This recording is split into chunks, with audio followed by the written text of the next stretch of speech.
नमस्कार दोस्तों, अर्पित inspiring word में आप सब लोगों का स्वागत है। आशा करता हूं कि आप सब लोग अच्छे होंगे। तो हंसते रहिए, मुस्कुराते रहिए। तो साइकोलॉजी के आज एक इम्पॉर्टेंट, आप लोगों को साइकोलॉजी का एक इम्पॉर्टेंट टर्म है जिसको हम डाइनिंग क्रूगर इफ़ेक्ट के नाम से जानते हैं। तो आज मैं आप लोगों को डाइनिंग क्रूगर इफ़ेक्ट के बारे में बताऊंगा कि ये क्या है, ये किस प्रकार का इफ़ेक्ट है, इसको हम साइकोलॉजी की भाषा में या आम भाषा में क्या कहते हैं। तो ये एक प्रकार का इल्यूजनरी सुपीरियॉरिटी है, जहाँ ये होता है कि आप अपने माइंड में एक भ्रम बना लेते हैं कि आप सुपीरियर हैं, जबकि आप सुपीरियर होते नहीं।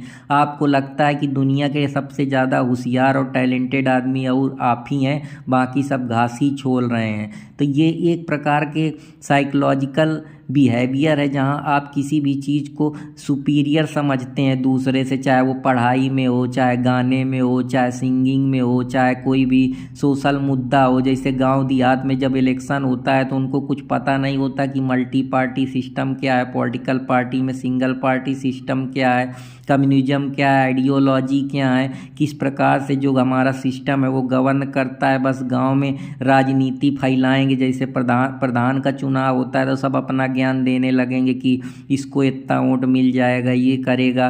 गरीबी का मुद्दा लाई के बैठ जाए तो उसी में डिस्कस करने लगें, लेकिन कुछ पता नहीं कि एब्सोल्यूट पॉवर्टी क्या है, रिलेटिव पॉवर्टी क्या है। तो वही चीज़ इसमें होती है कि जहाँ आपको कुछ पता नहीं होता लेकिन आप अपना सुपीरियरपन दिखाने लगते हैं। जैसे हमारे गांव में कुछ औरतें हैं जिनको कुछ मालूम नहीं होता, लेकिन उनसे बात करो तो इतना ही करेंगी जैसे बहुत बुद्धिमान है, इनको बहुत कुछ पता है।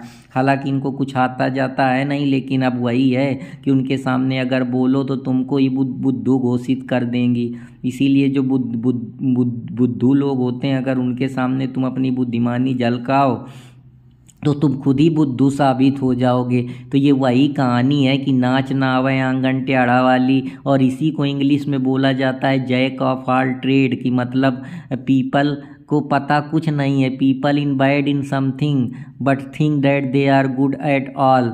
वही चीज़ है कि जैसे अब किसी आदमी, कोई आशिक है, उसको प्यार करना नहीं आता लेकिन वो समझता है कि मैं ही सबसे बड़ा आशिक हूँ। कोई सिंगर है जिसको सुरें लगाना नहीं आता लेकिन वो अपनी सिंगिंग झलकाने लगता है, कहता है मैं बहुत बढ़िया डांस करता हूँ, लेकिन डांस वांस का शऊर है नहीं। बताएगा मैं बहुत पढ़ता हूँ, और पूछ लो आर्टिफिशियल इंटेलिजेंस के बारे में तो नहीं बता पाएगा।